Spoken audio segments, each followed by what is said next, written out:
let me know that you've heard me. Yep, I can hear fine. Jeff?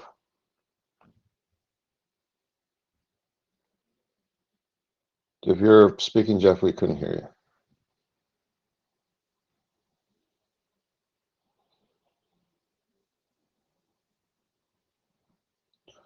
Nope, we still can't hear you. How about now? Yes, I hear you very low, but I hear you. Stuart? Yeah, I'm talking later on, so I suppose I thought I'd better check that you can hear me. Yep.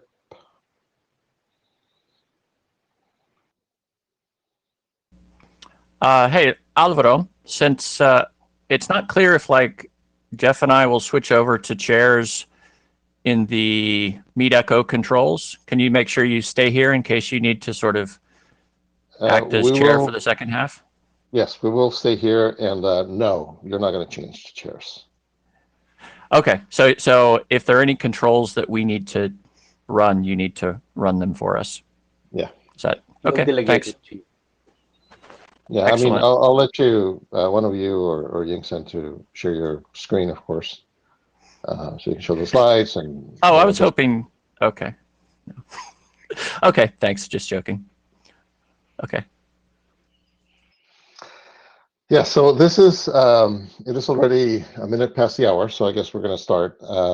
This is a joint meeting between the routing area open meeting and the routing area working group. So that's what Chris was just talking about. We're going to spend the first hour in the routing area meeting, and the second hour we are going to switch to RTGWG.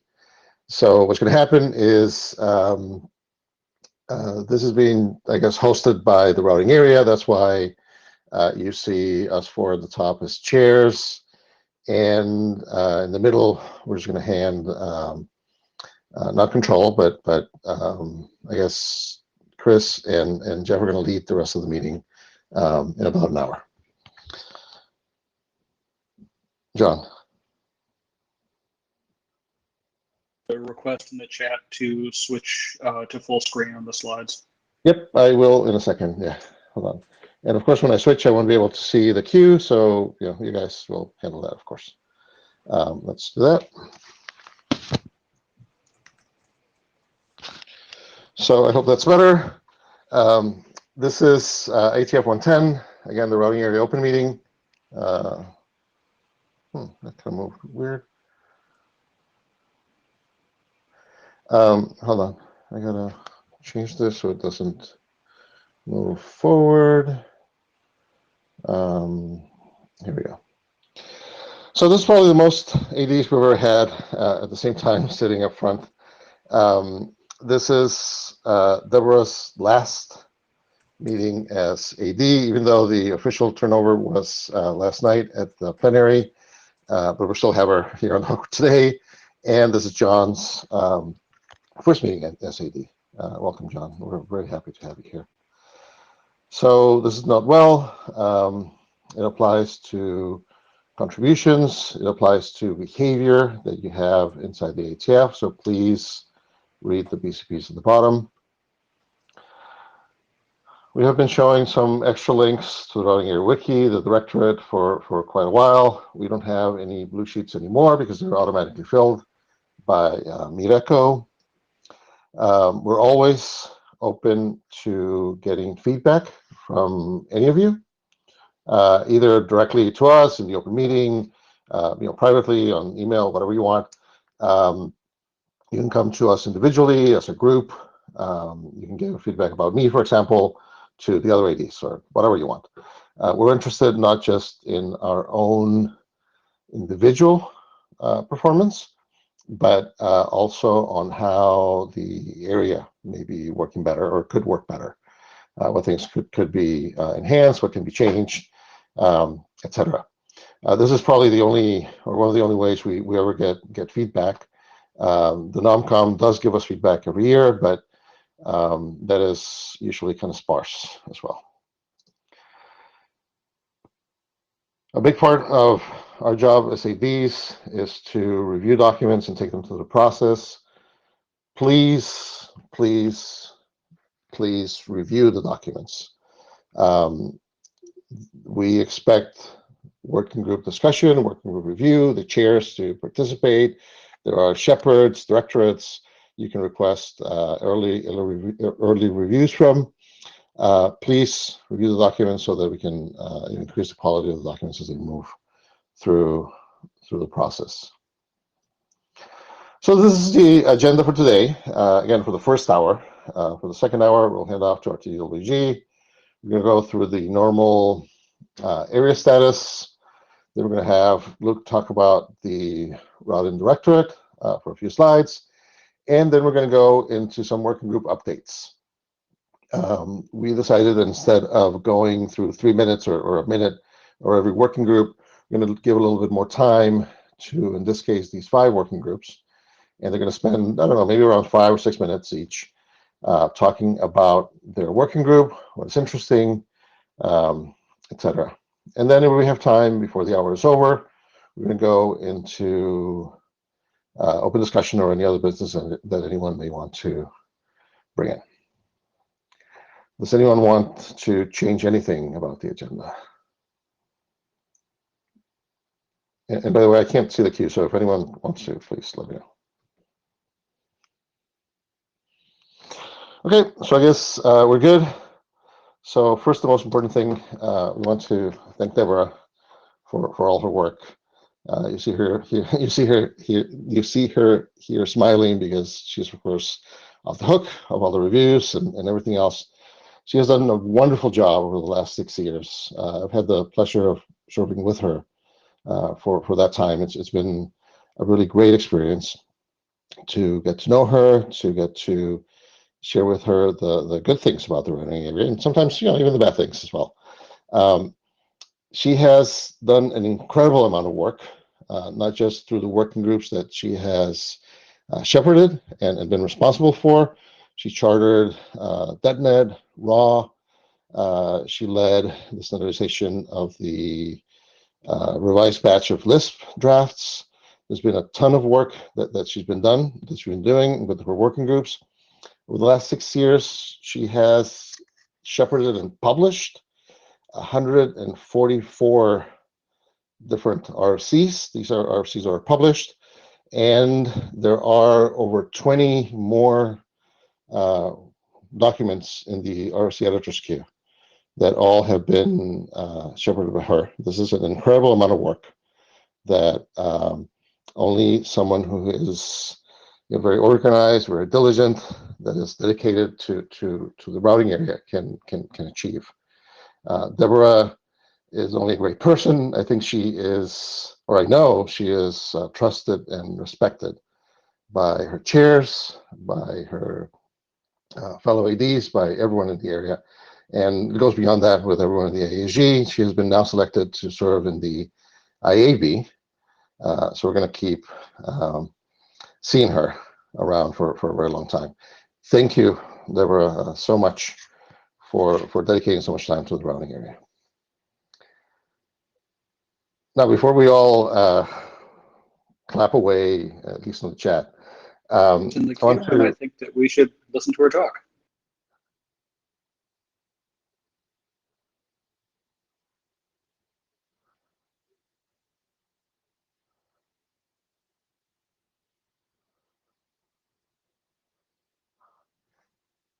Okay, so Deborah, are you going to say something? I also want to, I know Lou has something to say as well.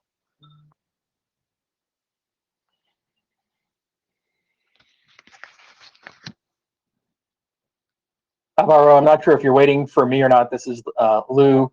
I think you did a great job showing the appreciation from for us all. I really appreciate that.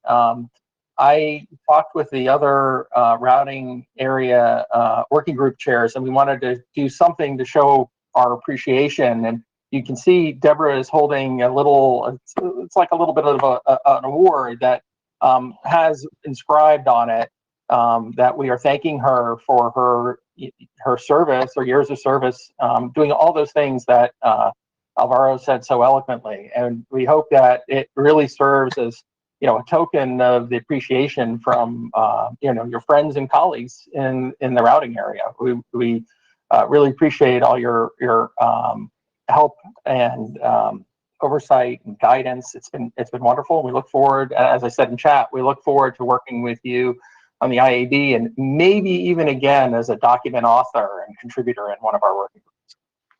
So thank you.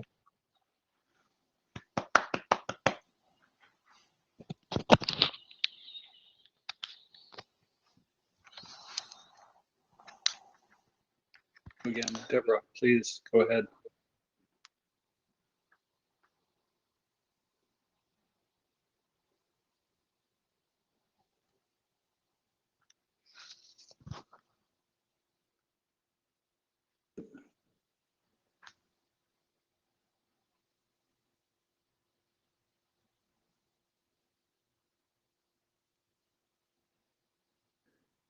Maybe a little help unmuting.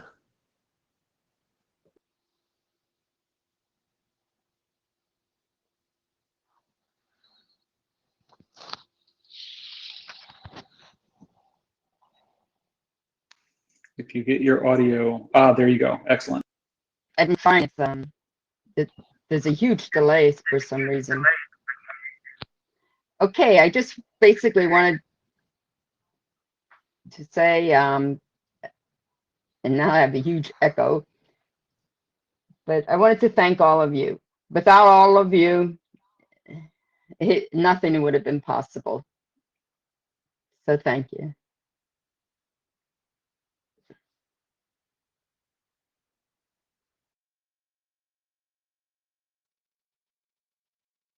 And Alvaro, I muted you to kill the echo, so please unmute yourself when you're ready to continue.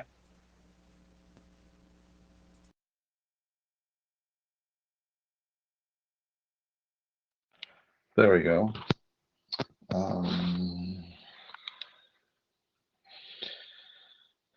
So I know we're all looking forward to the time when we can actually meet in person, have some beer, some wine, celebrate a little bit more the way that Deborah deserves. Thank you so much.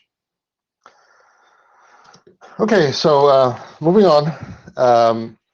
This is the working group status. We tried to put in here the changes since the last time we had a routing area meeting, which was a while ago. I think it was IETF 103. So apologies if we missed anything. So these are changes in the working groups. We closed one working group that actually happened today. So it still made it into the slides. HRS was closed. This was the interface to the routing system working group. BetNet was rechartered, and RAW, these both are diverse or were diverse working groups, was chartered as a new working group. We also have a set of new chairs. Of course, Eve and Rick in the new RAW working group that has been working now for a while. Jeff and Kayer, who are taking over for John in IDR. And of course, the third chair is Suhair.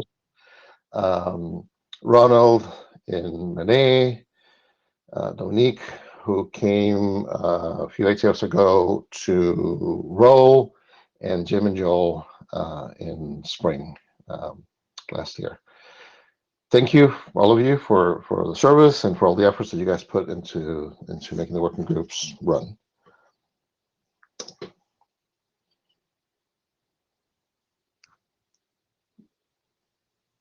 Martin? You hear me? Yep. Yeah, okay.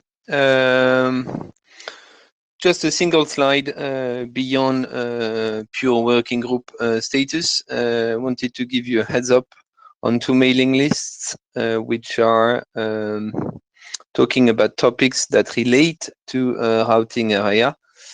One on application aware networking that you surely know because it's been around for some time, but still the list dates back August last year. And a much more recent one, Deancast, which talks about dynamic anycast. There was a side meeting yesterday, and I think all the actors of those two lists would appreciate more people joining and participating to the discussion. So that's why I'm giving you a heads up here. That's it. Handing it to you, back to you, Alvaro. Great, thanks, Martin. So we've sent email to, I don't know, many of the aliases, I don't even remember which ones, about the new working group distributions. Now that John is taking over. So this is the new list. John is taking over most of what Deborah used to have, and we highlighted here in red the sort of exceptions. So he's also taking LSR that I used to have. I'm taking Lisp from Deborah and Rtgg, and Martin got MPLs and PALs from Deborah as well. So this is the new distribution.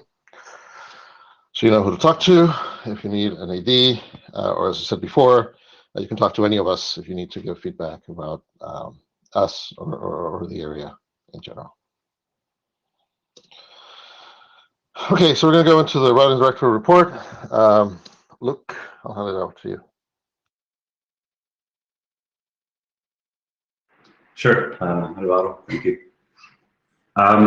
So I'm just going to present, I think, 2 or 3 slides, just a quick overview of the routing directorate role. So they, on the next slide, you'll see basically the directorate consists of approximately 40 to 50 routing area experts. So these experts are appointed by the ADs to help and basically perform routing area reviews of drafts that are going through, typically through IETF last call, but also these experts sort of jump in and provide routing expertise to other areas on routing related drafts, and occasionally also provide basically early reviews of routing area working group documents, even before the working group last call. So in essence, the goal of this directorate really, or these reviews within the directorate, is to encourage cross-pollination of routing knowledge and expertise across all the working group in the routing area. So on the next, so there's a quick link to the wiki here of the, I think the 44 experts, the 44 currently are listed on this wiki. On the next slide, Alvaro. So we compiled, actually Amy compiled a few statistics of the work done on these reviews. So obviously stats always speak for themselves, or rather you can make them say what you want them to say. But I think what's worth highlighting here is, first of all, the sort of increase or the pickup of reviews in these last 3 virtual IETFs. So there was a bit of a slowdown as people were trying to figure stuff out. But other than that, what's important to highlight on the right is, I think the blue portion of the horizontal graph bar is important here. So these represents early review of drafts. So these are drafts that are not even at last call in their respective working groups. And what you'll see is that only really 4 or 5 working groups take advantage of this tool that's being offered to them. Next slide. So this slide, I think, really highlights the value add of these routing area reviews, especially on the right. You'll see that 61% of these non-area reviews come back with have issues. And sort of to sum up, I think that shows the merit of these reviews, since the goal, the end goal really is to improve document quality. So I would encourage really everybody and the chairs to keep calling these early reviews. I know it's a heavy workload on the, I guess, the voluntold experts by the area chairs, but they do have a definite benefit. Thanks, Alvaro. Thank you, Luke. Anyone have any questions?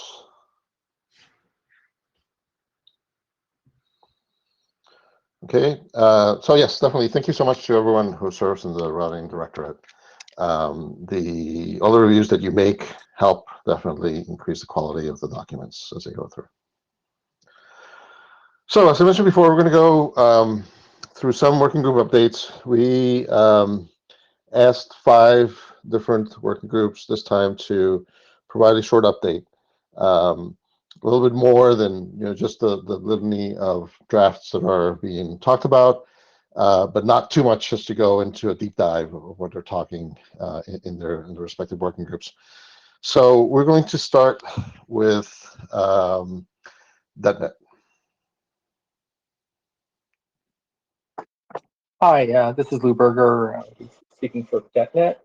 Janos Varkas is here, and we do have a tech advisor from the TSV area that's a little unique or unusual. I'll talk about that briefly in a moment. Also, we have a secretary, so we have a lot of people involved in the working group. Next. Good to hear that. Good to know that I'm being heard.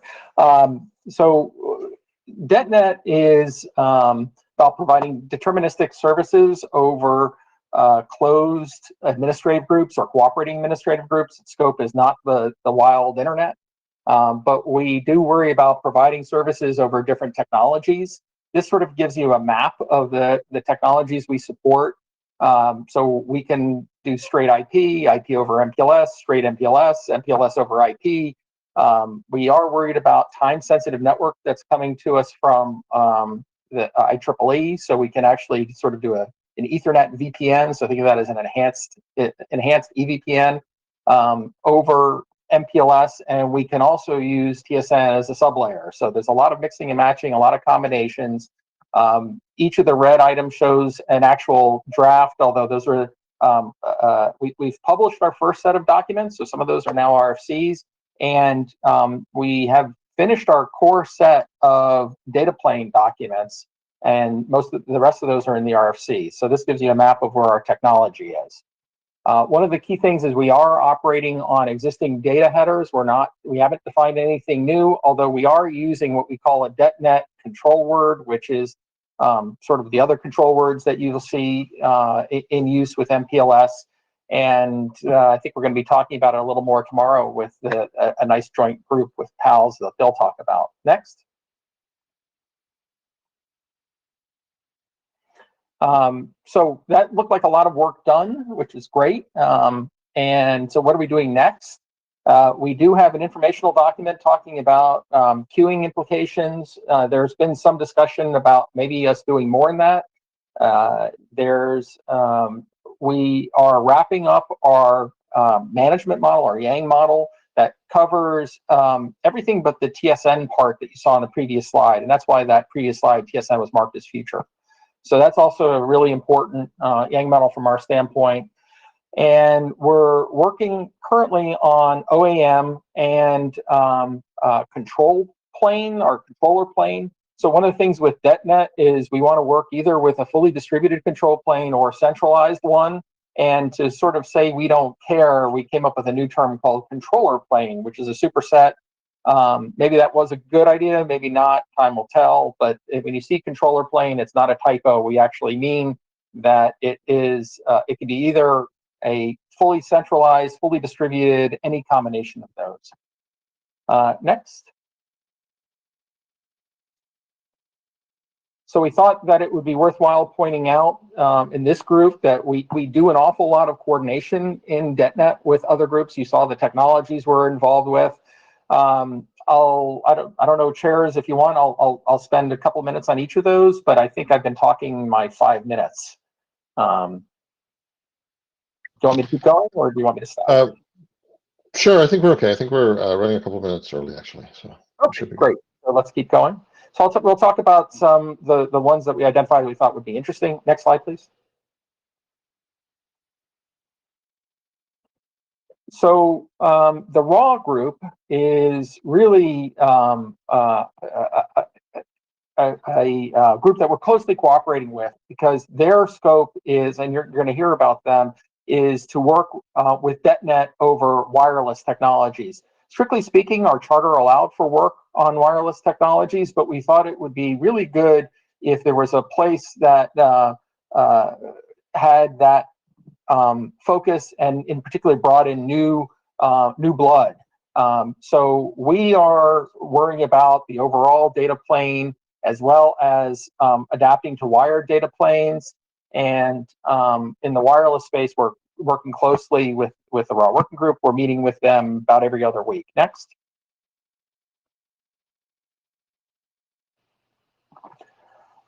Spring is interesting. You'll notice that in the document list that we had, we talked about running over TSN, MPLS, IP, but we didn't call out SR. And we've had a number of documents that have said, let's do DetNet over SR. And those documents have shown up typically in both working groups. And we've been trying to coordinate with those chairs on which draft should go where. And we sort of have a working proposal. It's not finalized, but that if we're using existing SR formats, they're going to end up in DetNet.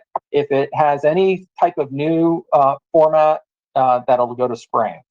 Next. I mentioned before that we are lucky enough to have a transport area advisor, technical advisor. This was something that was proposed by the TSV AD a while back, and we weren't quite sure how good an idea it was, but it's turned out to be excellent. And what it's meant that as we are progressing our documents and looking at the different issues, we have someone in the room who can provide us really good feedback from the TSV perspective to make sure that what we're doing is going to be aligned with just sort of the normal IP diff-serve considerations, and having this early and often allowed us to get through the ISG review, I think, in a fairly good way. And of course, that was because we had addressed the issues. So that was really great. We have had one question recently about new queuing mechanisms.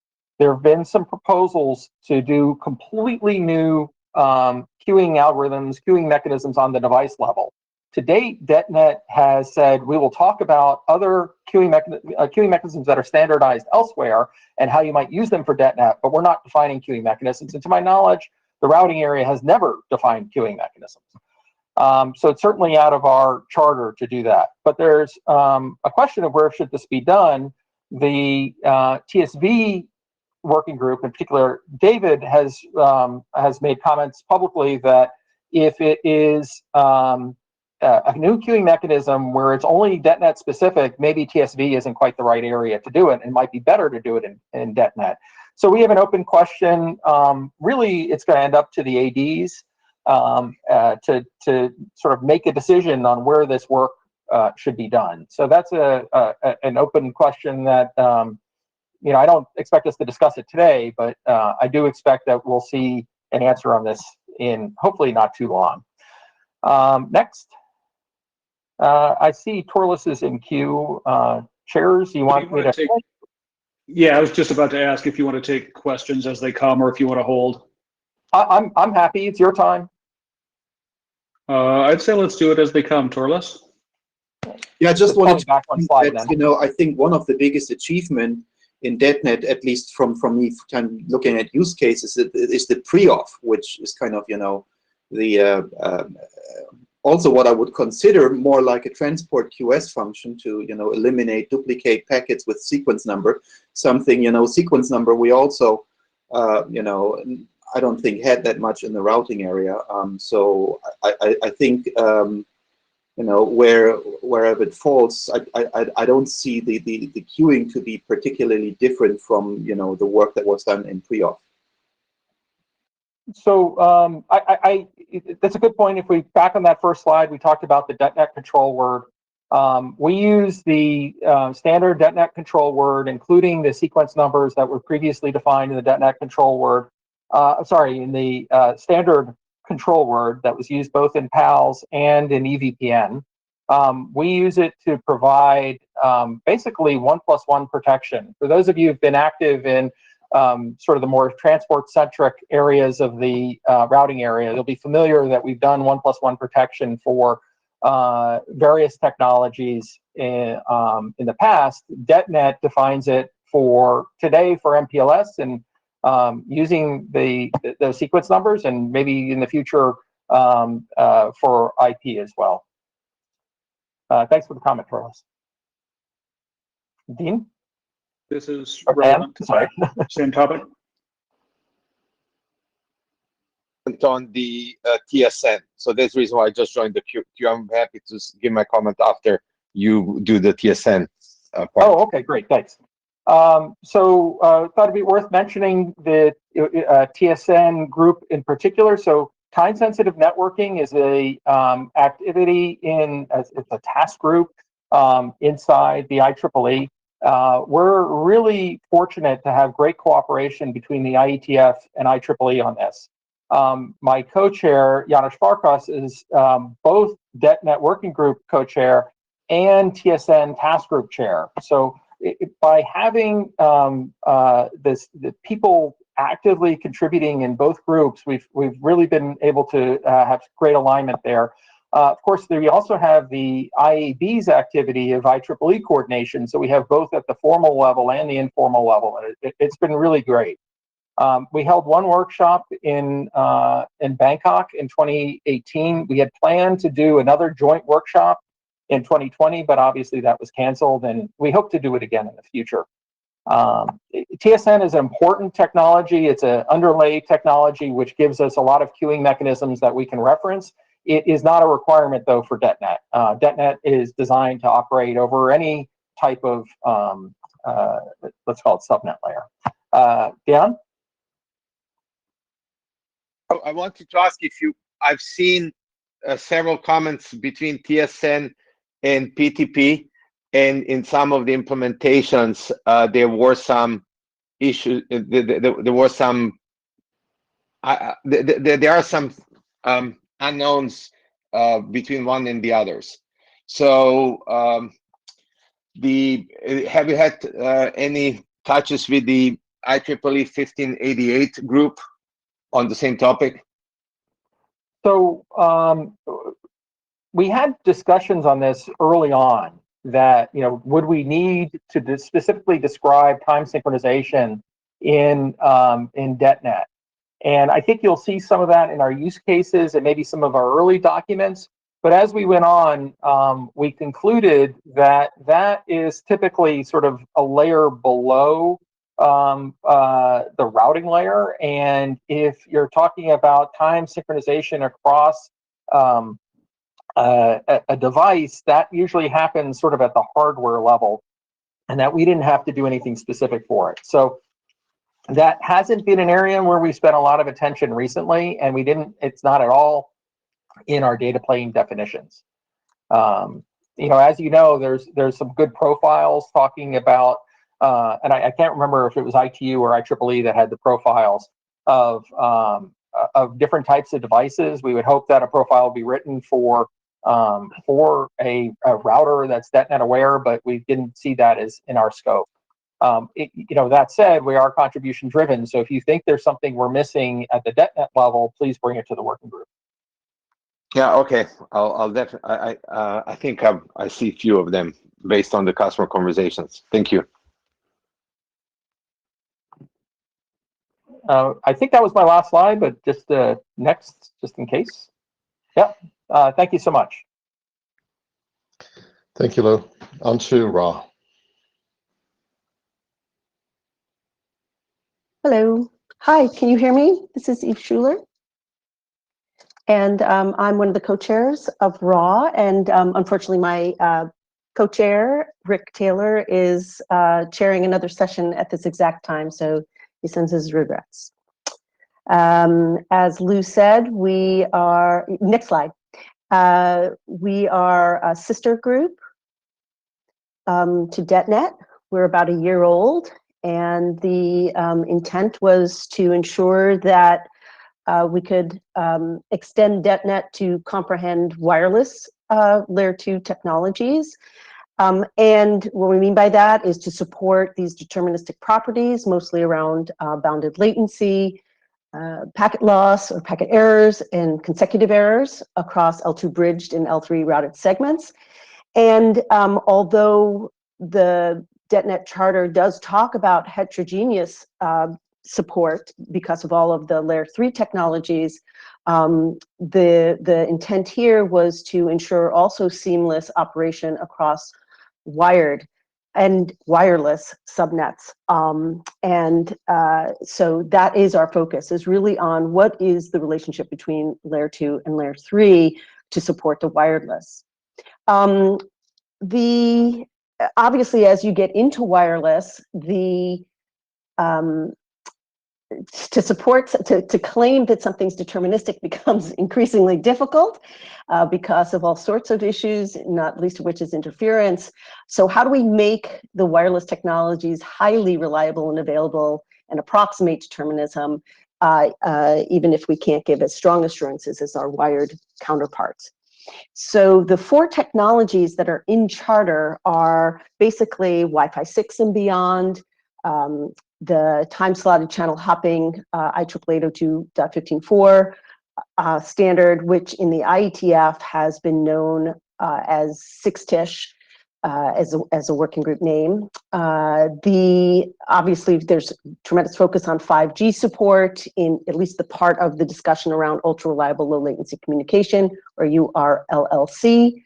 And a 4th technology, which doesn't get as much airtime, so to speak, which is the L-band digital aeronautical communication systems, known as LDACs, which is ground-to-air and air-to-air communication. And so, this is something that is our 4th technology of consideration. We do work very closely with DetNet. This was spun out to try to attract some of the wireless experts that might not show up to DetNet, given its name, and that this really very specifically focuses on wireless. But we, as Lou indicated, we meet very regularly. We meet regularly between co-chairs. The participants in both the groups, tremendous crossover, and we're even coordinating on documents to ensure that we have consistency, for example, for some of the newly arrived OAM documents between the groups. Next slide. You've seen this this picture, but to remind you that our relationship is to be considered just another technology alongside of Ethernet to enable some of these technologies. For example, work with the TSN shim that was alluded to in the previous report out. Others not so much, but potentially in the future. So there is this nice layering of and concern about how does the layer 2 technologies and the layer 3 technologies cooperate to deliver determinism. Next slide.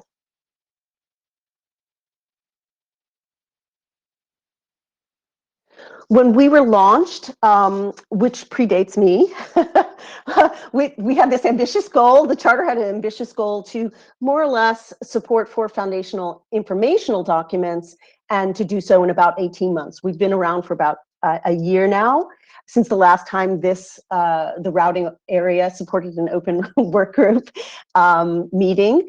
And what I will point out here is that 3 of these documents, foundational documents, were all about, meant to be sort of foundational, and a 4th was, and still, which is really the thing that's mostly in our long-term, something that we have not started as yet, is to really evaluate the existing IETF technologies and the gap analysis. You'll see in the upcoming slide that we're just beginning to get into that stage, and we have spent the last year really trying to figure out our foundational documents and what is the storyline. Next slide.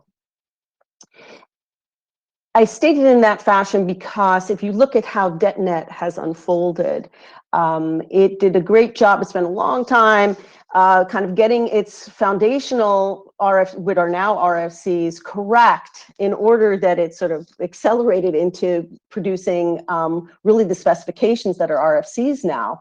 And so we wanted to really mimic that behavior, and we have focused on, whereas DetNet had a problem statement, use cases, architecture draft, we've started out as well with a use cases document where we've highlighted all the scenarios that might require a raw approach, reliable, available wireless, the attendant technologies, the 4 technologies that contribute to the discussion, and get ourselves to some kind of architectural position statement or framework document.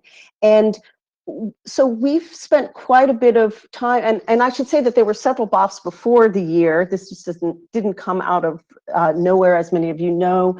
Pascal had been working in this area for quite a long time under the auspices of DetNet, and so we had quite a few documents ready for discussion and consideration. So our use cases doc is just like the DetNet doc. It's fairly high level, and it has fairly high level requirements. Our technologies doc has done a great job to articulate the concerns of each of the 4 technologies under consideration.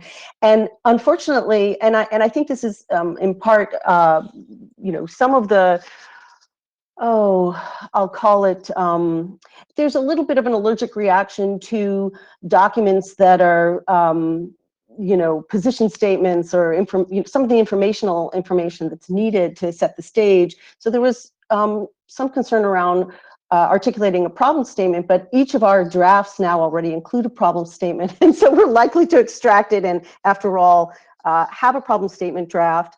And we're at a point where our architecture, we're rejiggering our architecture and framework documents to go from sort of a specific, to go from these, what we'd really like is have an architecture document that's very generic, and then framework documents that are more specific to the technologies. Next slide.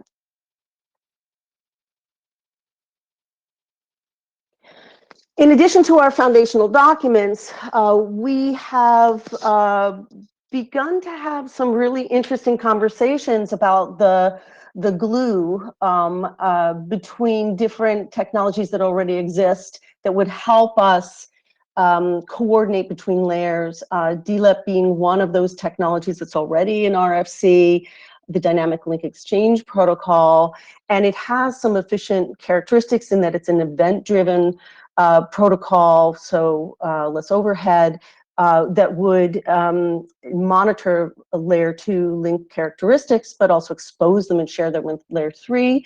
And this is really the beginnings of that elusive 4th foundational document around how do we get to our gaps analysis. So this is, we've had some early discussions around DLEP at this IETF.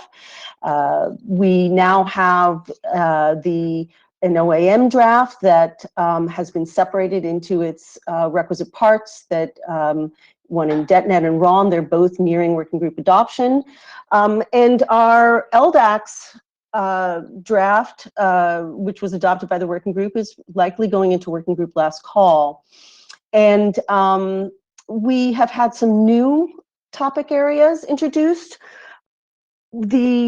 As you can imagine, the reliable and available wireless is really important in industrial systems and in industrial IoT. And there has been a terrific new document that has upped the bar on how much detail we need for requirements in that area, and additionally some metrics that would help us understand operationally the various kinds of scenarios faced in industrial systems.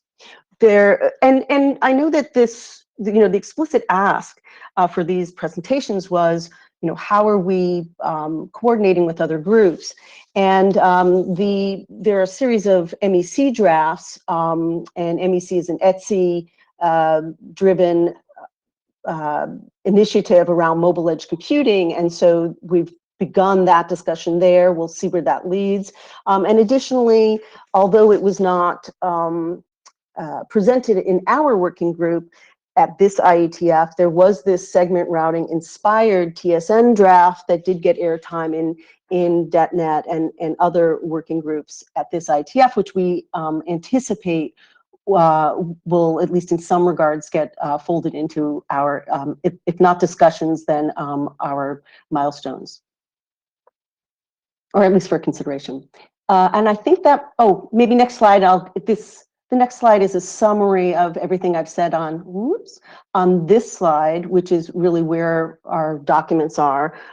We finally have one working group last call, a couple nearing working group last call, all of our, our foundational docs.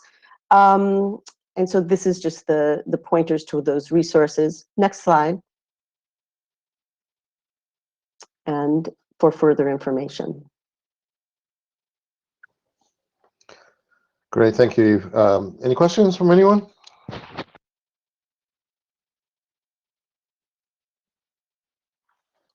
Thank you.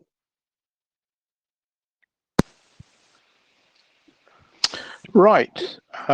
So this is Stuart, and I'm going to talk about some work that we're doing in PALS, an issue that arose from PALS. So next slide, please. So PALS is holding a meeting on Friday at 12 o'clock UTC jointly with DetNet, MPLS and Spring to discuss a number of recent proposed changes to the MPLS architecture. There have recently been a cluster of proposed MPLS changes. There have been a number of proposals to add metadata after the stack. There's a proposal to add metadata in the stack. There have been a number of proposals to create new extended special purpose labels, or even, I'm not sure, in some cases to use a real reserve label, real special purpose label. And there's also been a rather interesting proposal to repurpose some of the special purpose label bits. Next slide, please. So why PALS? Why did PALS of the cluster? Why did PALS pick this up? Well, we were the first working group to deploy metadata below the bottom of stack, the pseudo-wire control word. So kind of we noticed it. DetNet copied the approach that we used, and there's commonality in the two designs. In both cases, there's only a single control word below the stack. There are some new proposals that would require more than one set of metadata below the bottom of stack, and this leads to potential complications. So what we feel we need to do is to make sure that the addition of other metadata does not break or change any of the existing protocols. Or if it does, we need to know how the behavior changes, what the consequences are, what the costs are, and what the mitigations are. So next slide, please.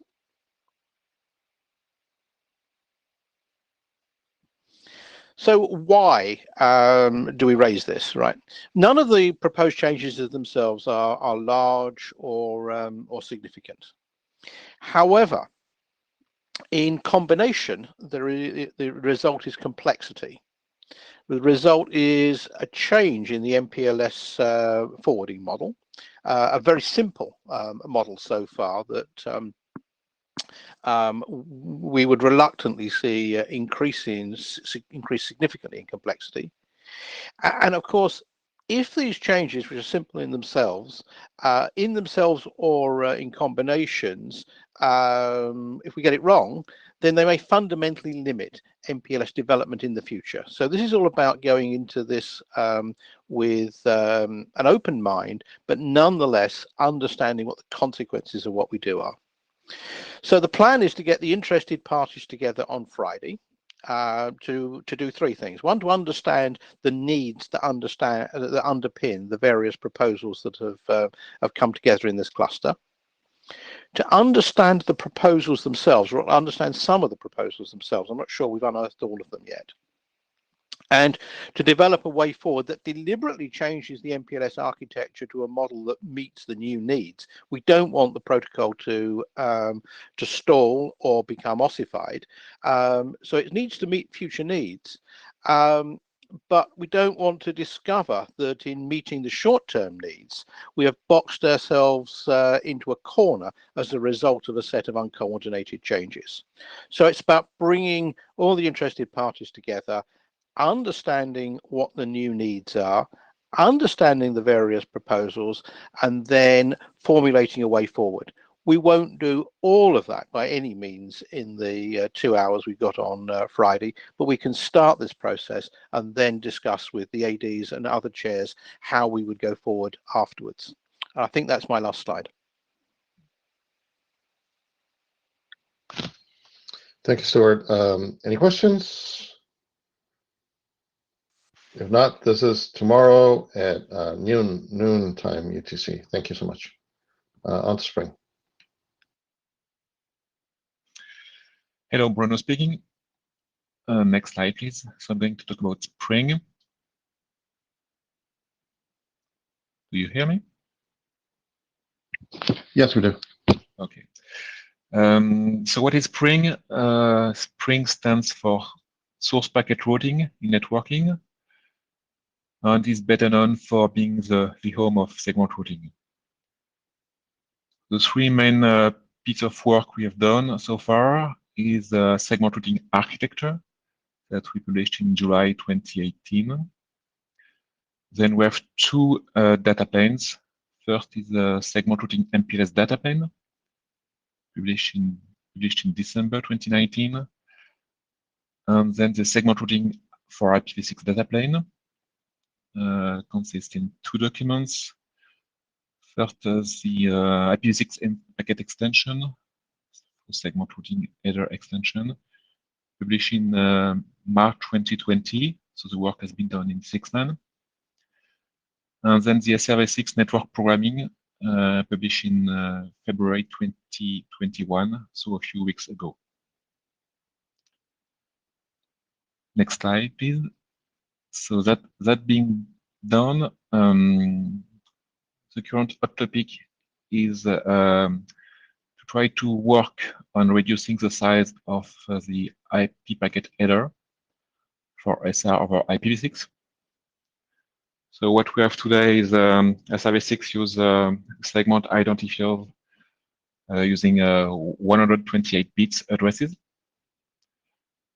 For many use cases, we only need a few segments.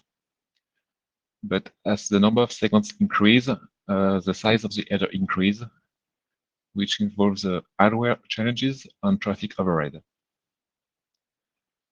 So far we have multiple individual solutions being proposed to so-called compress the header. What we really mean is to use smaller segment identifiers. And each solution is proposing to define extension in different working groups, such as 6man, LSR, IDR, Spring, and PCE. So far, we could not have natural convergence. So we have very different starting positions.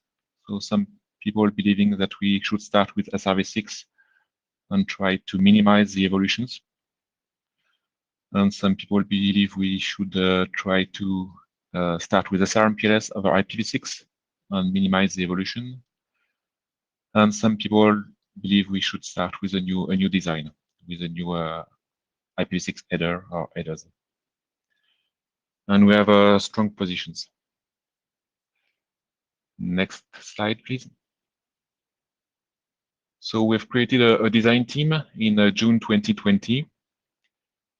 It is tasked to create or produce two documents. One is a list of requirements for the solution or solutions. And second, a document comparing the different solutions and in particular against the requirements. So we have a very good involvement from the design team, a lot of work.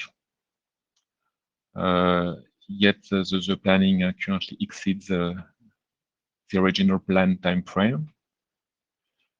Latest status in this IETF, the design team reported to 6-man and Spring working groups. They publish an update of the requirement document, version 05. So published, presented, and they have just asked for adoption, working group adoption.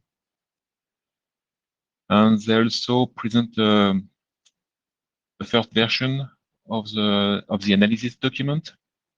So it has been published and presented. So far, it is very preliminary. So no, I would say no detailed analysis. And the rough plan for the design team is to complete the analysis by late May. By complete analysis, I guess it's a complete first version of the analysis as a feedback for the working group. Next one, please. Another significant topic is the SR policy architecture. It's a big part of the segment routing architecture. It is being referenced by 96 documents, out of them 37 being normative. So most notably, sorry, it is being referenced by 10 IDR working group documents, 4 PC working group documents, 2 MPLS working group documents, and 2 TEAS working group documents. And it will be last call soon. Should be in a couple of weeks, a priori. Next one, I believe, is the last one. Next slide, please.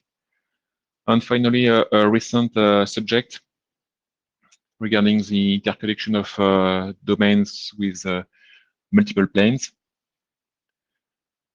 So in this subject, each domain may have multiple planes, I mean IGP planes or planes within the domain, to enforce multiple objectives.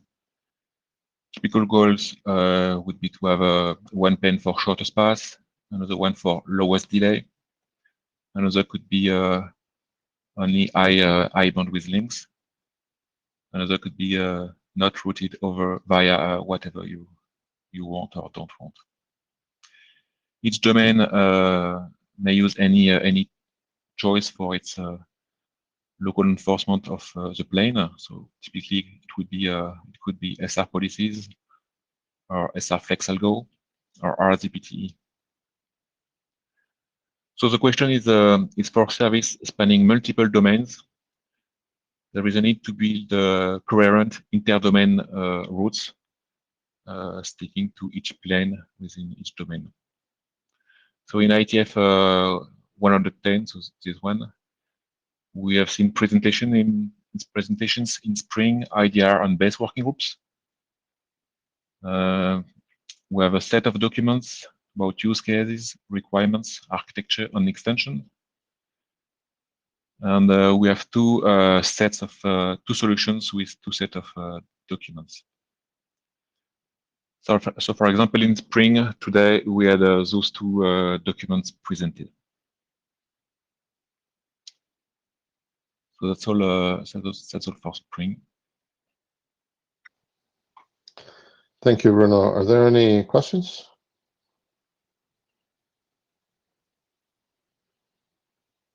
Okay, so I guess we're on to the last part.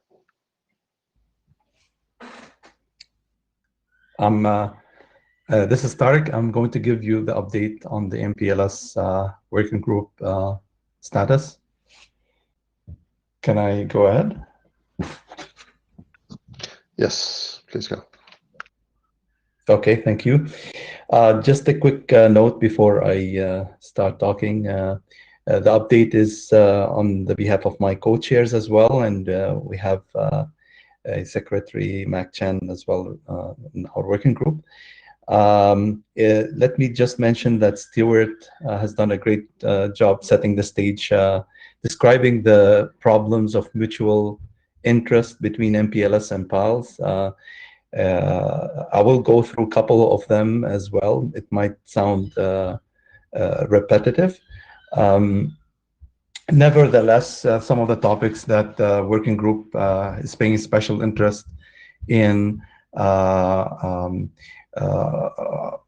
are starting with special requests for allocations of this scarce resource we have. It's called the special purpose label space, and new applications are popping up and asking for new allocations. We're trying to manage these requests and then choosing should it be in the extended special purpose label space, or does it necessitate the very scarce label space of the special purpose label. There are also multiple proposals to embed identifiers within the packet to distinguish for specific purposes, there's network slicing or for path identification. For example, in segment routing, there is a need for identifying packets belonging to a specific path. There are other instances as well that identifiers are needed, and at least we have 3 proposals. 3 drafts were presented early on Monday, and we're going to have to agree on a proposal to move forward with. So some of them are proposing that the identifiers be in the label stack, within the MPLS label stack. Some of them are proposing that the identifiers sit after the end of stack or the bottom of the stack. There are proposals also in MPLS working group to repurpose. Actually, no, I jumped one bullet here, is to use a special purpose label to alert the transit LSRs of the presence of metadata after the bottom of stack. So again, we are trying to see if there is a chance for generalizing this kind of alert mechanism rather than giving for every request a new special purpose label. Lastly, there is a request that we extend or enhance the purpose of existing special purpose labels that are already allocated, and there's hardware support for them, possibly to reuse them for new applications. I do mention 2 of them, the generic associated channel label, the GAL, and the entropy label indicator. These are already allocated reserved labels. There are proposals to piggyback on those or enhance the capability they can provide by carrying additional information. Next slide, please. So it was mentioned earlier that there is a joint meeting happening on Friday, session 1. The focus of this meeting is to ensure that any extensions in MPLS working group do not conflict with the existing features supported by PALs, as was mentioned by Stewart. We need to understand the new requirements. So the new requirements popping up from network slicing and other things I mentioned will be discussed, and then we will try to agree on a way to move forward in such a way that we don't limit ourselves, as Stewart mentioned as well, and be backward compatible. I apologize, I don't have too many colorful slides, and I did compose 2 slides only, and this is my last slide. But there will be an interesting discussion tomorrow, I promise you, in the morning session. So I do encourage everybody to join if they can. Thank you. Thank you, Tarek. So unless there are any questions, we're on to our last slide, but we're over time.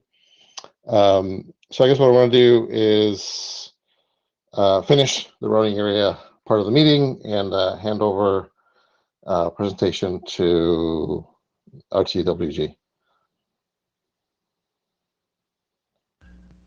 Okay, thank you. I will try to share the slides for the Rtgarea meeting.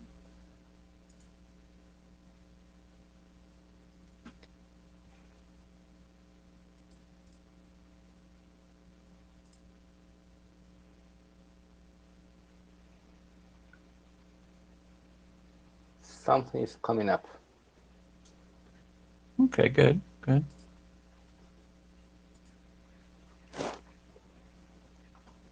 Let's see how this works. So before we start, we will do chairs bashing and everything else during tomorrow's meeting. Today we go directly into presentation mode. Correct. I have the agenda for today here, and we're going to do the status update in tomorrow's meeting. So for today, we have first presentation is from Adrian Farrell about sort of a request for help working on some work on address semantics in the IRTF, and then Shupeng talking about presenting and trying to have some discussion about application and aware networking. So we'll start with Adrian's presentation, and hopefully I can go to full screen mode here.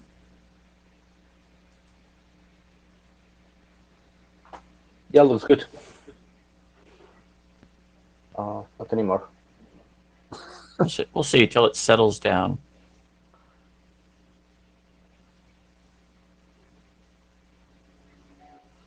Okay, finally settled down in a good state, I think. Good job. Kind of. Okay, thanks. Thanks for time on this agenda. I don't want to take up too much time, but just a quick couple of minutes to flag up some work we're doing to investigate research related to the idea of changing or adding to the semantics of an IP address. We wrote a draft in a bit of a rush. We actually managed to get 2 versions out before the cutoff date, but it was more words than we really could fit in the time. So it's a bit rough, and we're working on an update and restructuring it to make it readable and meaningful. And although we targeted this at the IRTF because it's really a research project, it's obviously central to the routing area.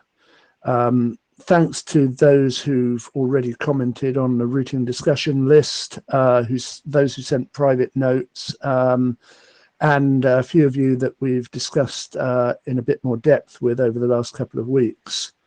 So what I want to do is quickly paint a picture of what we're looking at and tell you what we'd like from you, and hopefully attract your attention to discuss this a bit further.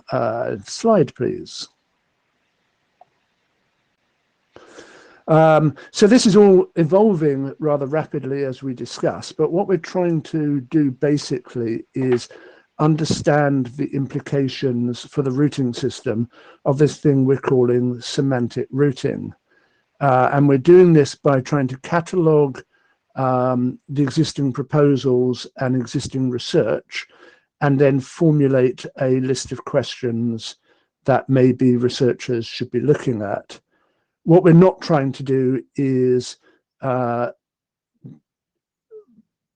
claim any support for any of these proposals, and we're certainly not trying to come up with routing protocol solutions at this point in time. So what do we mean by semantic routing? Slide.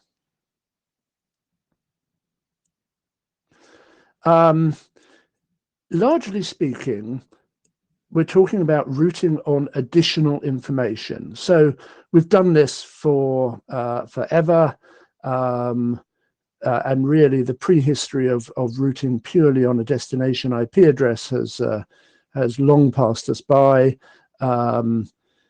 We've been considering a number of things inside the network to help steer packets, and whether we've called that preferential routing or policy-based routing or flow steering or whatever. Next slide. So there's a number of proposals kicking around that talk about encoding additional information into an IP address. That's to say, giving enhanced meaning to some of the bits of an IP address. quite often these proposals limit the scope of applicability. They talk about a domain of use, and outside that domain, everything is just an IP address. Inside the domain, some of the bits have special meaning.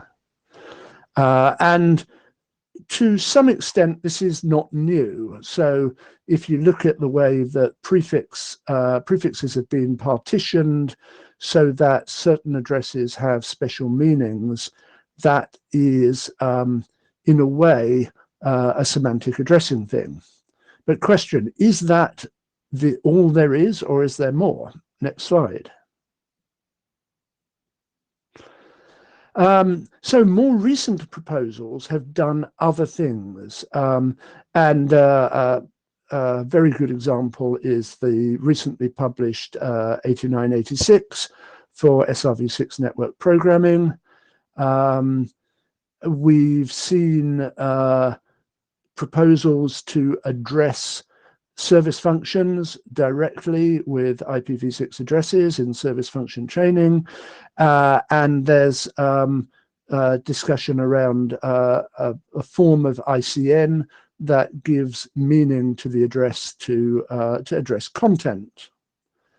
There's also a lot of discussion going on at the moment about variable flexible address lengths, which might be useful in constrained environments. There's been for a long time, I think, discussion about could we scope addresses hierarchically and therefore make simpler multi-domain routing. And I think the latest incarnation of this I saw was for satellite routing. And then there's discussion of encoding additional information into some bits of an address in a way which is a bit similar to SRv6 network programming, but it's just applied to a flat address with no concept of SR going on. Next slide. So, whoop, missed one, that one.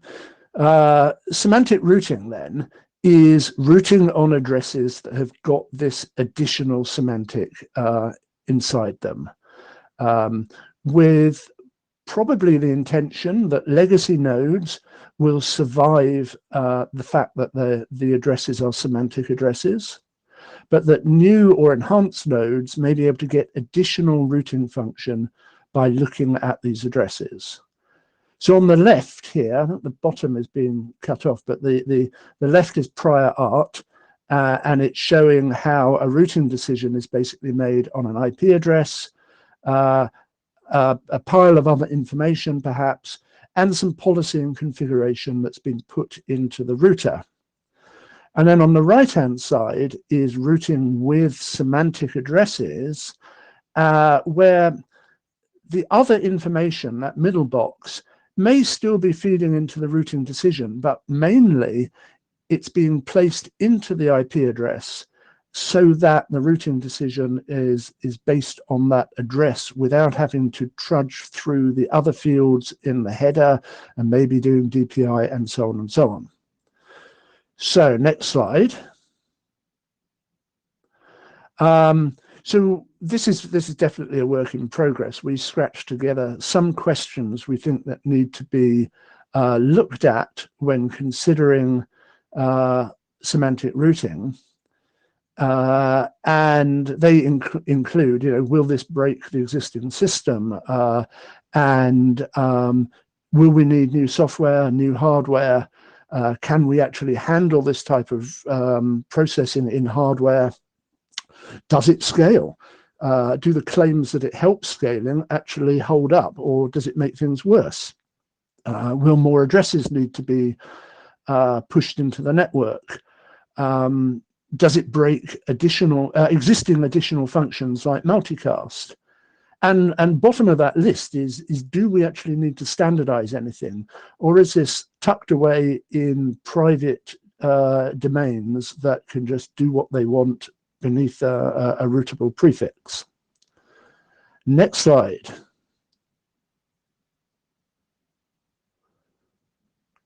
So what do we want from you? We're at the moment at a stage which you might call a literature review. So we would love to hear pointers to relevant work. And a lot of you have been doing that already for us. Thank you. But I'm sure that there's research work out there that you know about. Suggestions for additional research questions, because that list which appears in the draft is a little bit thin and probably not very well focused. But we're really looking at what could go wrong with routing, what problems should people be researching, how should they be going about that, what type of network should they experiment with. And that at the moment we're not sure, but we think that there's not a lot of IP routing research going on. There's quite a bit of work on overlays, but we're not finding much on routing. Possibly it's really well hidden. Maybe this is because the RRG was shut so long ago, or maybe routing is complete and everything's been done and we can go home. And of course, possibly it's because of funding issues and so forth.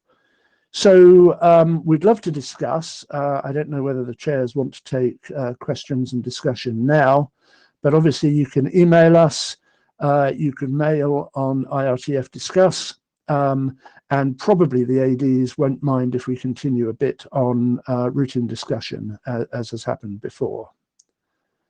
So thank you.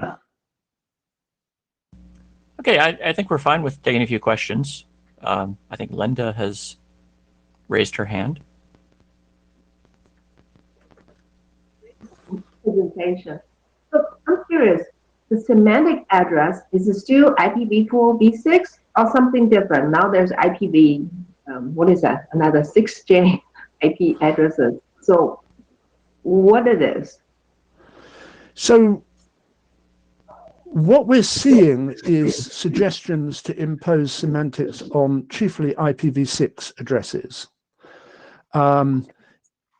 We would be interested to hear that, no, this really needs to be off in a whole new address space that might run ships in the night, or in a brand new internet. But I'm not sure that my focus, anyway, is beyond what would happen to IP routing, and that's basically IPv6 routing, if this semantic addressing goes ahead.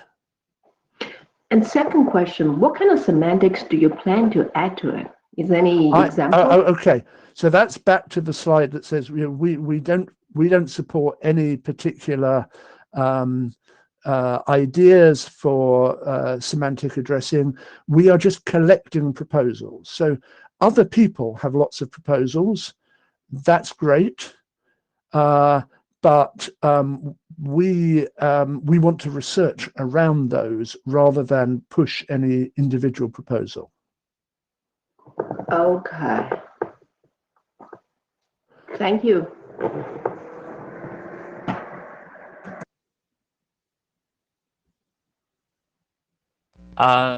Okay, thank you, Adrian. Okay.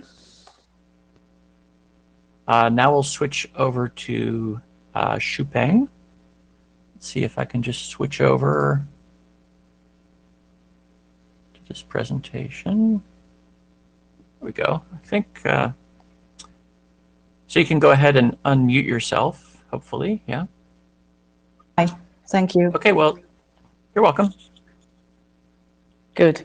Hi, this is Shuping. I'm going to present APN, the Application Aware Networking. Next, please.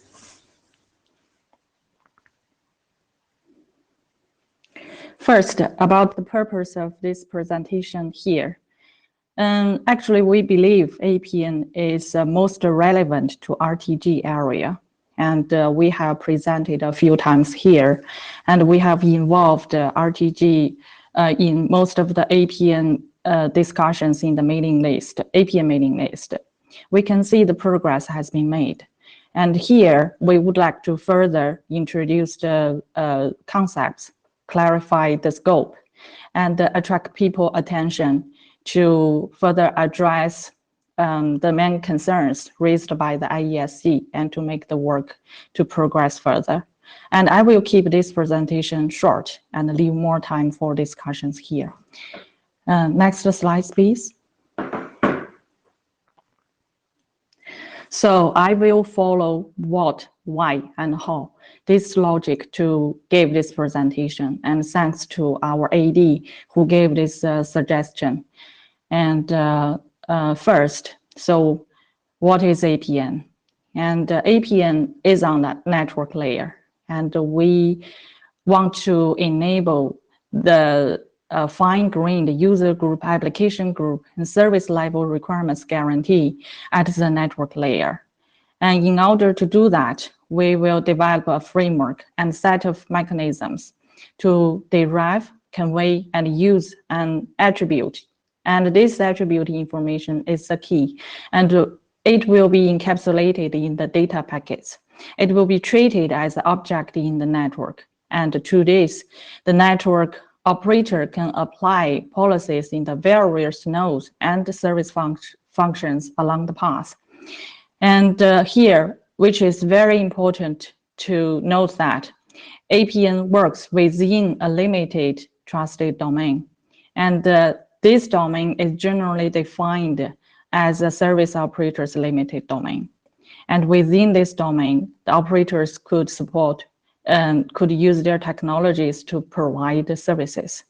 And as shown in this diagram, it's very simple. And the APN attribute is tagged or removed at the edge of this limited domain. So that means once the packets leave this domain, it will be removed. That won't cause any impact to the rest of the internet. Next slide, please. So what is equally important is what APN is not. So APN is not about identifying the particular application or the users to the network or within the network. The network doesn't even need to know this information. And to know this information, it will also break privacy, and we are aware of that.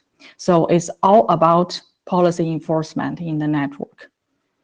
And also APN is not PAN-RG, which is the PAN-RG is make the application aware of the network, but we are the other way around. We want to make the network aware of the application or user's requirement. So APN is not SPAD and PLUS, which carries the application information in the transport layer, but we use the network layer. So APN is not network tokens, which is a tag, which is tagging the tokens at the host or applications. But we tag the attribute as the network edge device.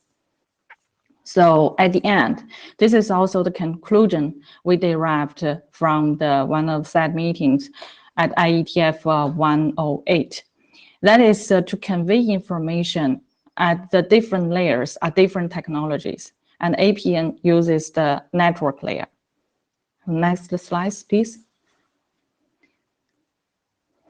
So here, why APN? We use a very concrete but simple use case that's about SD-WAN. So in the case of SD-WAN, network operators can provide SLA guaranteed WAN lines to enable the enterprise to access the clouds. So when we map the WAN line into the operator's network, so usually you will find multiple network paths available, but they are with different SLA guarantees. And currently in the MEF 70, there have already been a list of match items which are published. And use these match items, the edge device, so here is CPE node, could steer the traffic into the corresponding WAN lines. And for example, the match items could be 5 tuples. But still, there is a need to communicate user applications requirements to the network to match to the capabilities of the one line. Because once the traffic goes into the network, there is still a need to apply various policies in the different nodes or service functions along the path to this traffic flow. So for example, at the head end, we need to steer into the corresponding path and which can satisfy the SLA requirements. At the midpoint, we need to collect the performance data, measurement data, and also do some visualization. And as the service function, we could use it to, we would need to execute particular policies. Next slides, please. So we will see that currently there is still no effective way to do this. So probably that would be possible to stack those various policies in a list of TRVs in the header of each packet. But you can imagine the big challenges that is going to be imposed on the hardware processing and forwarding. And also, when we do the policy-based routing along the path, so normally people will use ACL via the 5 tuples. But in some cases, it's very complicated to resolve these 5 tuples. So for example, with the tunnel encapsulation, it's very hard to resolve it. And because the transport layer information is just pushed very down and it's very hard to gather. And with IPsec, so it's not possible to obtain any transport layer information. And in the IPv6 data plane, with extension headers, so we know there are a list of the extension headers are being added. So the transport layer is pushed very down and very deep. So sometimes it's not possible to have these 5 tuples within the network. So next, please. So how we can solve the issues? And we did some gap analysis. There are some possible solutions. And here is a possible solution, what we propose.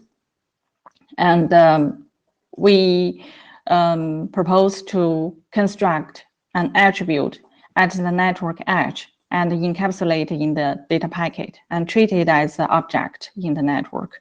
And to this, the network operators applies the policies and provide services in the various places along the path.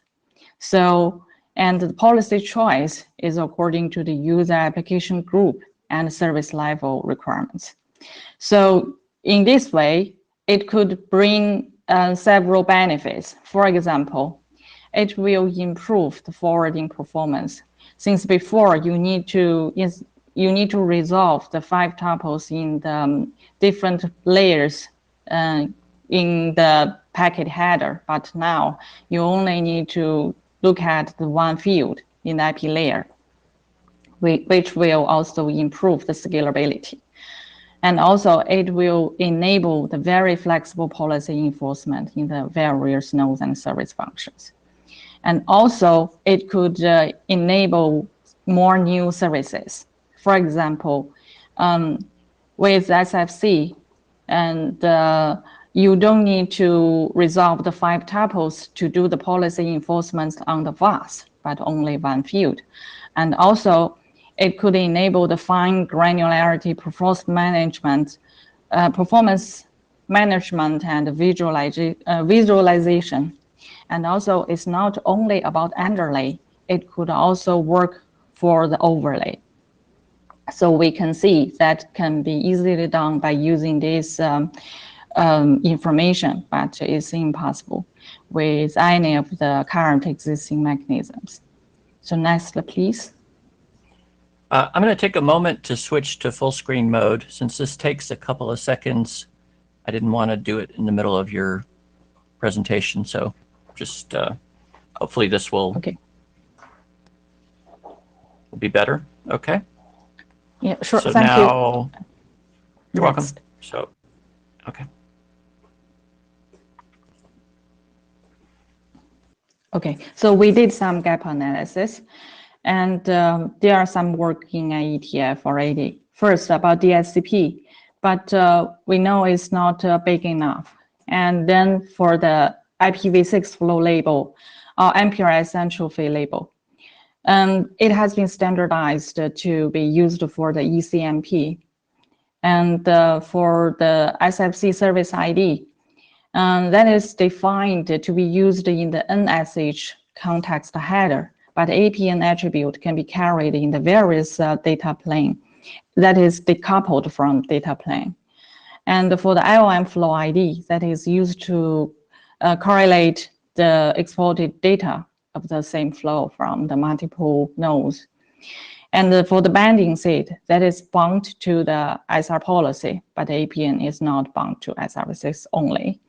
And the flow spec label, that is bound to MPRS, but APN is not. Next slide, please. And so we can see that the existing solutions are specific to a particular scenario or data plane. They are not the same as APN. And so they are unable to achieve the same effects. And also driven by the new services, the fine granularity service provisioning becomes also urgent. So APN aims to define a generalized attribute used for service provisioning within the network and can be carried in the various data plane. Thank you. Next, please.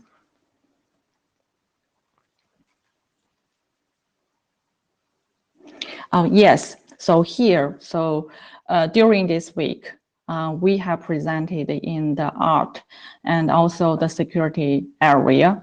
And that was very good, thanks to all the ADs and the chairs.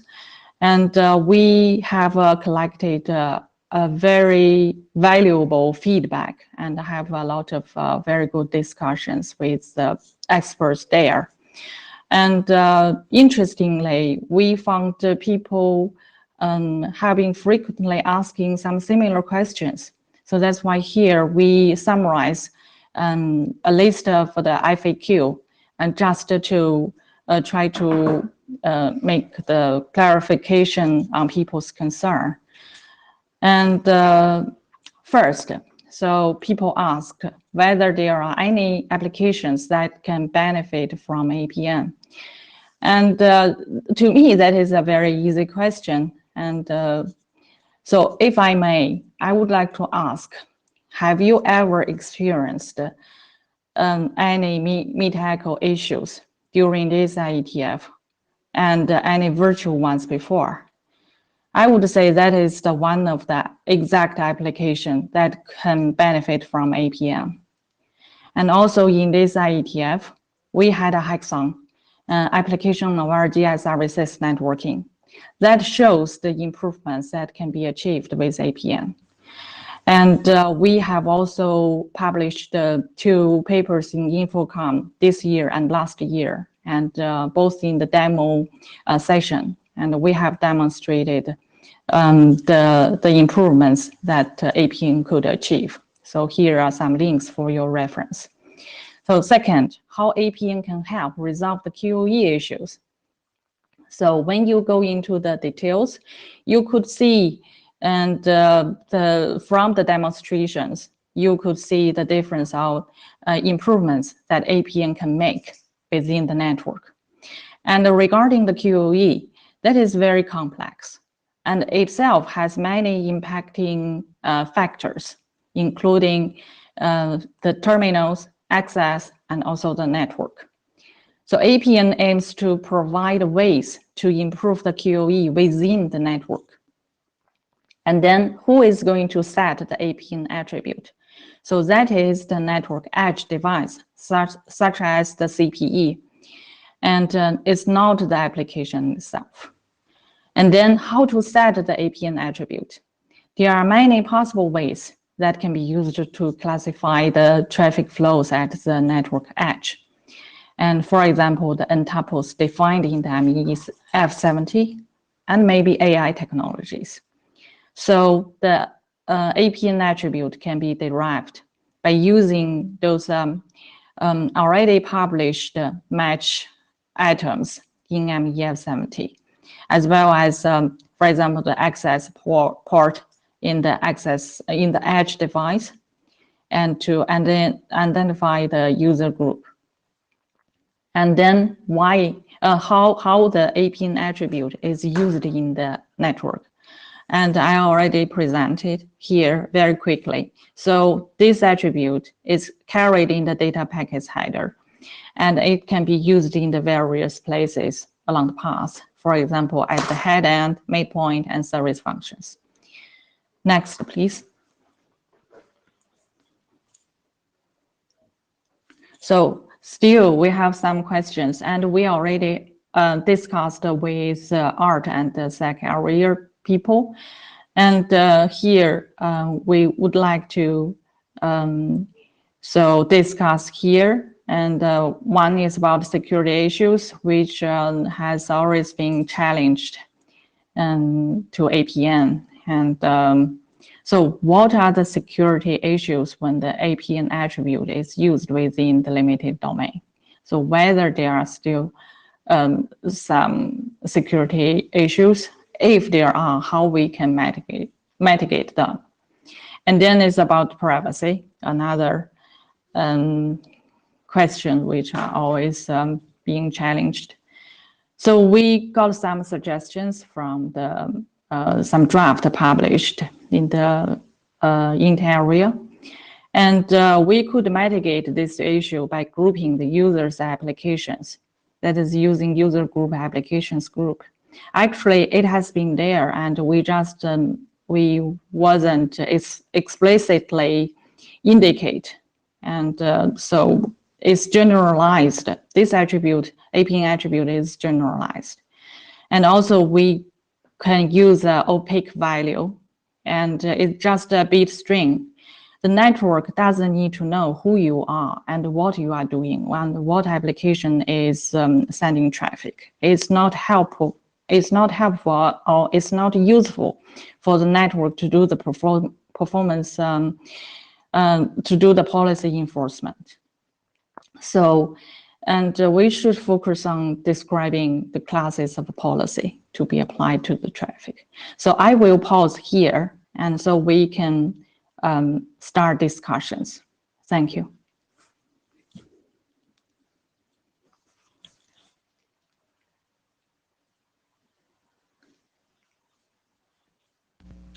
Yes, go ahead, Linda. It's a very good presentation with many of the questions I had before. So I just want to add one more comment to the MEF SD1 project.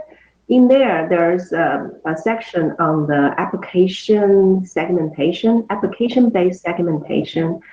They have a use case of like retail payment system. Like that payment system can only be mapped into certain topology, virtual topology, versus other application can be mapped to other topologies. I think that would be very useful to use APN concept. Okay, good. So if you like, you could post this information in the APN mailing list. And okay. Yeah, thank you. Hi, Shipping. Excellent presentation. Thank you so much for clearly explaining a lot of things. Actually, we've been looking into it. So the first thing I like is, can you hear me okay? Yeah, I can hear you okay. Okay, so the first thing is you clearly separated, it's not from end host, it's not from application, so that's very clear, and that's a good progress actually. So it's from the edge devices, right? So that's that's the scope. So my question is, yes. So this is my understanding as far as I see, this is for any data plane, right? It's not for IPv6 only. which could have been done with GSRv6 or SRv6 extension header, isn't it? Or Yes. is it only for IPv6? It's for any data plane. Yeah. Yes. For any, it's decoupled. Okay. Okay. Okay, so the other comment is you talked about the QoA issues in one of the slides use cases. So the two use cases, obviously, the whole multiple working groups have been discussing is slicing for sure. That's one of the holy grails. Like, you want to provide some determinism and kind of some SLAs into the a single domain network, and also on the specifically for 5G in the single domain, and also on the once it reaches the core, you need to have the service chaining requirements. So, are you targeting these specifically, or you're not touching the slicing topic, but in general, overarching QoA issues you are talking? Actually, we don't. We are not. It's a general solution of mechanisms, and network slicing could be integrated with APN and using the APN attribute. So the mission critical traffic could be steered into the dedicated network slice. That could be one of the use cases of APN. And then for the SFC, I mentioned what the benefits APN could achieve. Okay. And the last question is, if it were to be done in IPv6, is it SRv6 or the new hop-by-hop extension header? You mean SRv6 and? If the APN, the extension header has to be done in with IPv6 data plane, so you said that it is generic, it's applied to any data plane, but if it were to be done in IPv6, I saw the GSRv6 hackathon. So the idea is with SRv6, or you guys are thinking of proposing a new extension header like hop by hop? Okay, I see.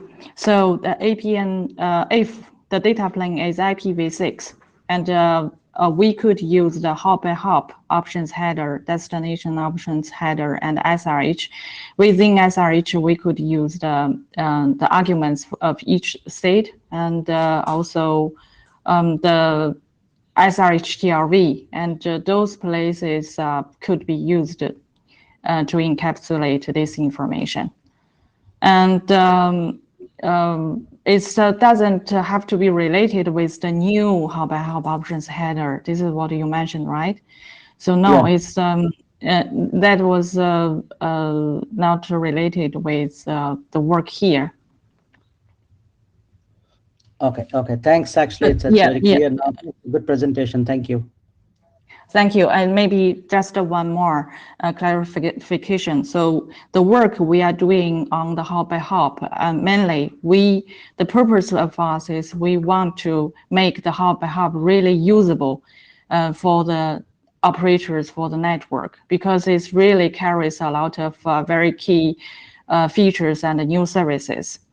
And as we can see, so that is our main purpose.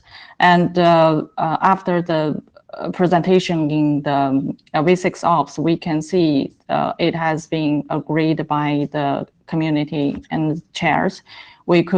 So it's like the problem statement has been agreed upon. So thank you. Okay, so basically the idea is you're coming up with some structure which transcends the extension header type, basically, right? That's what it's come down to, right? So not only the extension header type, but also the data planes. Okay. Yeah. Thank you. Okay, thank you.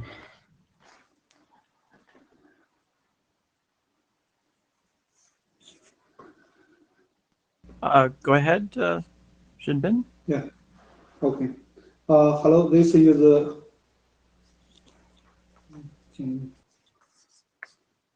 hello.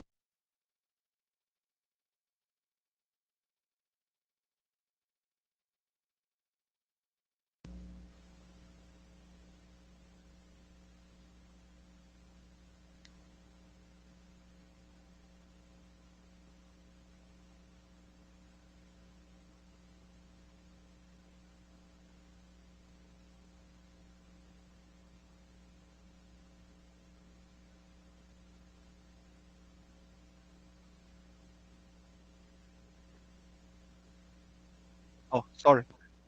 I muted. Sorry. I just to Okay. introduce Yeah, my.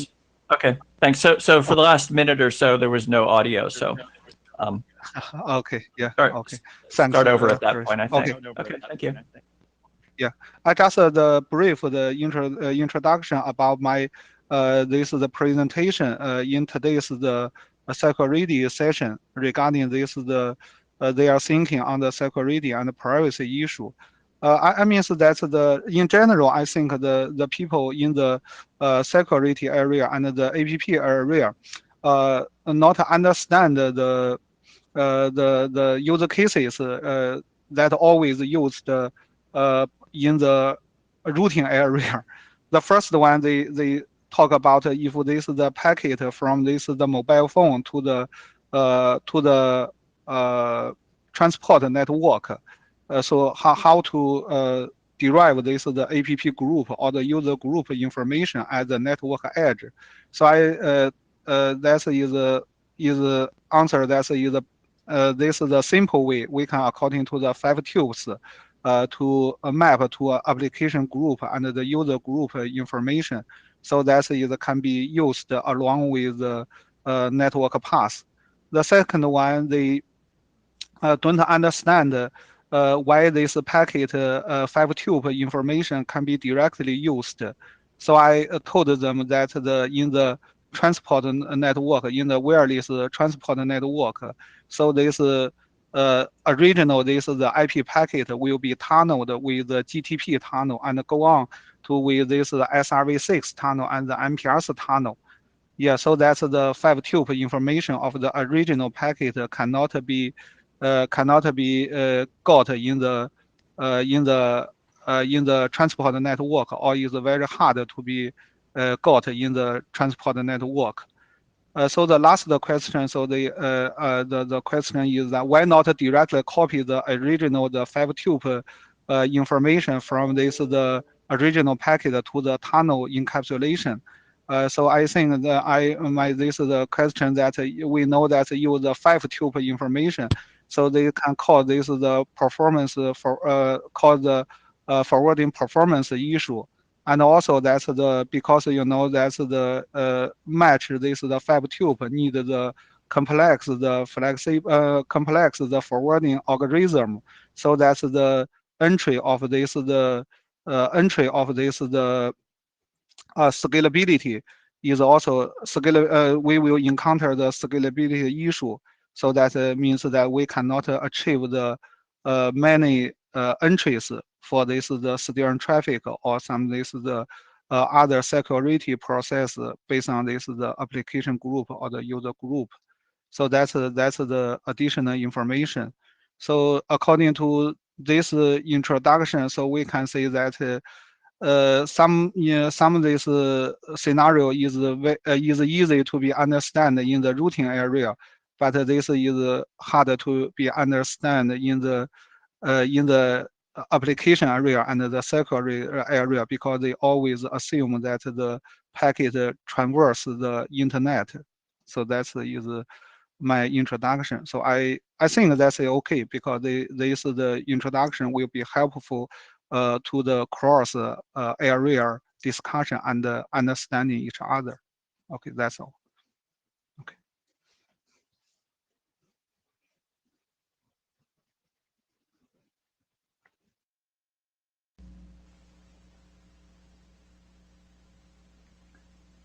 Yeah, so I guess Kausik, if you have a question, and is it a question for Shuping? It would be good if Shuping could unmute again, I think. Okay, good. So go ahead, Kausik. You need to unmute yourself.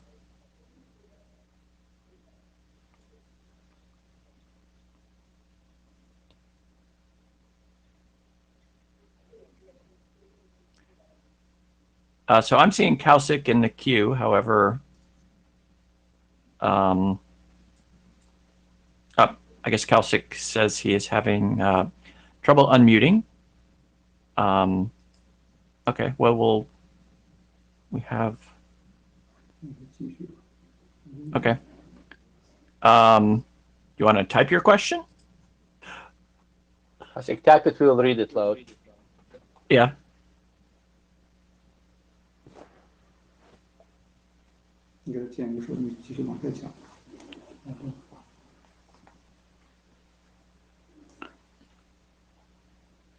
So shall I continue? Because I still have a few slides left over. Okay, so why don't you continue, and then we'll pick up Kausik. Kausik is typing a question. Well, actually, so he's finished typing the question. So he says, I'm wondering how APN header would be integrated with MPLS or IPv4 data plane. That is related with the solution, and we can do it, I mean, later. That is solution related. So we can investigate all together later. Okay, but that's sort of within scope, I guess. That's a possibility. You're not excluding that possibility, I guess. Yeah. Yeah. Chris, I can add some of the point.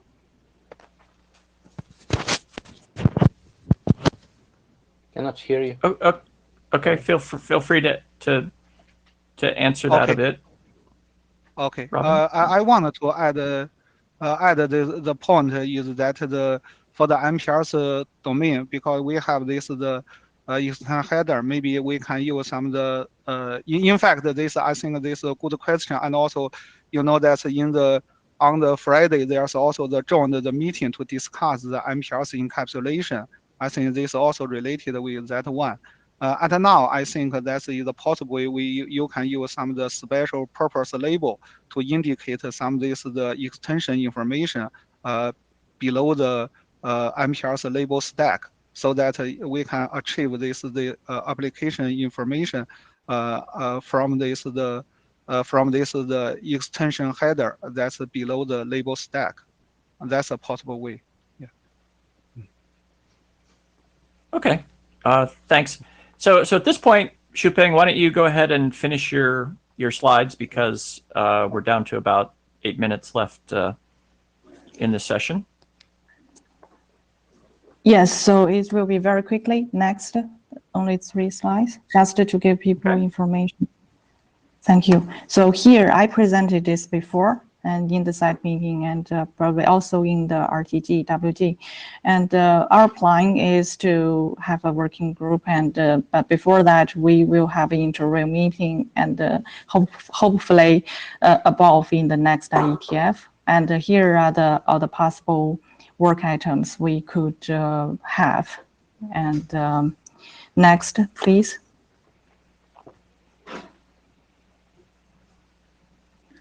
And very quickly about APN activities, and we have 2 set meetings and a few hackathons, and I have listed all the link, so you can go into there to find more details and demos in Infocom. And we have the APN mailing list thanks to the AD, and that it really triggered the discussions, and we have a lot of valuable discussions there.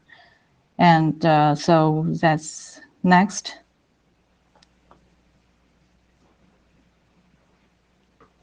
Yeah, so those are some references, so you could find the information about APN. Thank you.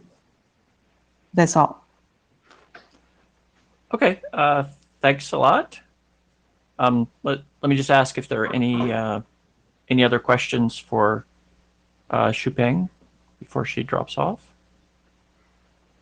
I don't see anyone in the queue.